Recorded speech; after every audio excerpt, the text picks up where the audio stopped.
Okay, now that I've got all my groups of warp ends tied to the front apron bar, I am ready to even out the tension, and then I will weave a header to close up the gaps between these groups of warp ends on the front apron bar. And this is why I opt to tie on in groups of about an inch, because if I made 4 groups of warp ends on my front apron bar, the gaps between them would be huge and I would use up a lot more warp trying to close up the gaps. But I'll show you that in a moment. First, let me even up the tension on these warp bundle groups. So I've tied each of these groups with the surgeon's knot, like I showed you before. And all I'm doing to tighten up the ends is pulling down on the 2 tails in the knot and then snugging it up. That's all it takes. It's very simple. It's a quick process. I'm not even going to turn the camera off while I do this.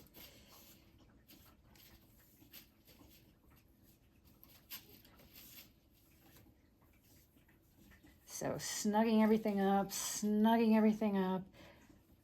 Oh, and here I can see that I've got a really loose thread. So if I untie my surgeon's knot and tug on this really loose thread, I tug on this really loose thread until I can see which one it is.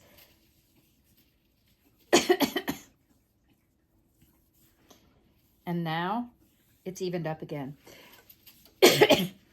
And it's impossible for you to tell because you're watching instead of feeling this. I don't need to make this warp super tight on the front apron bar. I just need it to be even. So after I've tightened everybody up once, I will go back and then pat everything down and see which groups of ends are too loose. And I can feel that just by how much my hand bounces on the top of them. Something else to note, I have moved my apron bar from the trap where I would end up wasting an awful lot of warp yarn for these next few steps. The apron bar is now just about halfway between the front beam and the beater, and that is by design because there's no sense wasting a whole lot of warp. Now, I am going to waste a whole lot of warp, as it turns out, or potentially waste a whole lot of warp, because the shortest warp end in this whole setup determines how much warp I have to work with, which is to say that if one end is considerably shorter than others, I can't weave beyond that. So the shortest warp end gives me my total weaving length. And I've left longer tails than I usually do on this. I'm not really sure why. There are many weavers who, after they make their first weaver's knot, will make bows. And I've actually left tails long enough that when I've got my tension even across the whole warp, I could make bows. I almost never do that. I just make another knot on top of that to keep the surgeon's knot secure. I think it's mostly that I'm just tired and want to get weaving and all. And there's always a lot of warp length that gets wasted when you weave. So this 3-yard warp chain that I made is going to make a rug that's, I think, just 1 yard, maybe 1.5 yards long, because the rest of this is loom waste. I can't do anything with it. All right, so I've snugged up my bundles, but have I snugged them evenly? And the answer is no. This bundle is not as tight as its neighbors, and I can tell because when I pat it, I get a lot less resistance. Same here. So again, the point isn't to make the warp as tight as possible, because honestly, if your warp ends are really, really tight, it can cause problems in raising and lowering shafts to get a really good shed. But it has to be even. The more even your warp tension is across the width of the warp, the cleaner your shed will be. This guy's still kind of loose compared to the others. And I could do the opposite of what I've been doing, and instead of tightening these knots, I could loosen them. But I almost never do that. I don't know why. It's just a thing. Okay,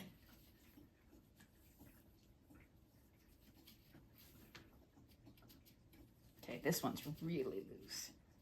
And this one, I mean, if you can see, look how much it's giving when I pat on it.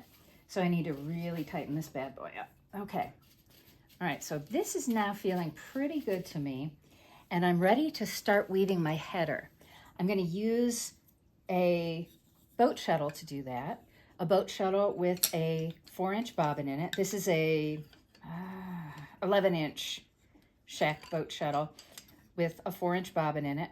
And I'm just using leftover yarn, scrap yarn. This is actually leftover from my last project. So to weave the header, I am going to raise shaft 1 and raise shaft 5. And these are my plain weave sheds. I'm also going to grab my handy dandy weaving sword. You saw me use this before when I was warping. I found on my first rep project that a weaving sword is just a fast and easy way to make sure that nothing in the shed is going to impede the progress of my shuttle. So I just stick the sword in there and kind of tug everybody down. I want you to notice something else about this. Right now, all we're seeing in the up threads are the blue. These are the bottom layer threads, or this is one layer of thread because this is a rep weave. And I'm just gonna shoot the shuttle through, and I'm not gonna beat, though it is really hard for me to resist that. Now I'm gonna raise shafts 4 and 8, which are my other sheds for plain weave. And again, I'm just gonna, at the moment, this is normal when you're first starting, that you kind of have to fiddle with things to get everybody in place. Because remember that what's holding all this onto the front apron bar is a knot. Now I'm seeing all the opposite layer threads. So this is how I know that I threaded everything correctly. If I saw one of these colors when I raised the first plain weave shafts, I'd have a problem. If I saw, when I go back, and this is, by the way, the last time I wove rep, I had to, on every single pick, raise and lower my shafts by hand, or push them down because they were coming up. I pushed down treadle 1, and then I pushed down treadle 5, and I'm not having this problem. But again, I'm fiddling around, trying to get a clean shed. And another way to get a clean shed is just to strum across with my sword. Okay, and this one's going to be hard to push down because I'm on what's called a closed shed. And see, those green threads were not in the wrong petals. They had just kind of migrated out of their correct place. Okay, so now I have got 3 picks of this scrap yarn, and now I beat. And you can see that these groups of warp ends are pretty close together, but then there's this gap.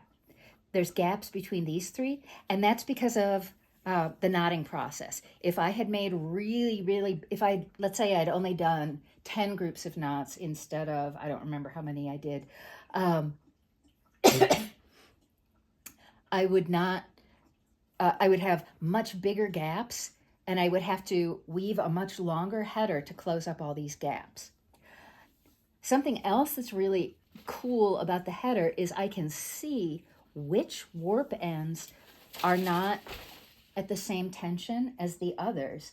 Because, see this little ridge, this little blip in the straight line? There's a couple of warp ends in there that are just not as tight as their friends.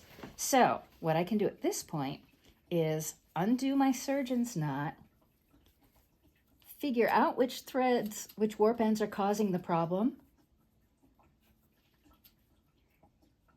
tighten them up, and then retie the surgeon's knot.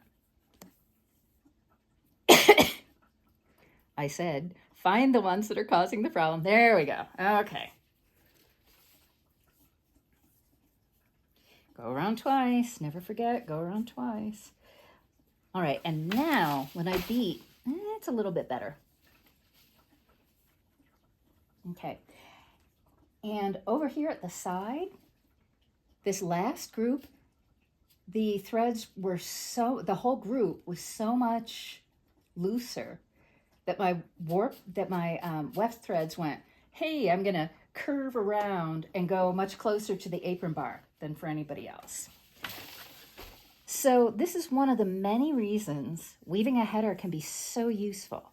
It's also giving me a chance to see, and I wasn't worried about this for this project, but I might be for other projects. It gives me a chance to see how the colors play out against each other.